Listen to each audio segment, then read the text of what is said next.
ચોમાસા પહેલા pre planning મોસમની કામગીરી મહાનગરપાલિકા દ્વારા કરાવવાની હોય છે, પરંતુ સુરેન્દ્રનગર રતનપર વોર્ડ નંબર 9માં પ્રી પ્લાનિંગની મોસમની કામગીરી મહાનગરપાલિકા દ્વારા કરવામાં આવી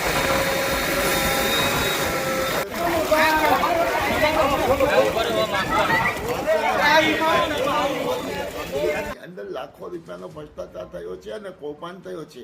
સુરેન્દ્રનગર શહેરમાં સામાન્ય વરસાદ 3-4 ઇંચ વરસાદ પડતા તમામ વિસ્તારોમાં લોકોના ઘરમાં પાણી ઘૂસ્યા છે અને લોકો હેરાન પરેશાન થઈ ગયા છે.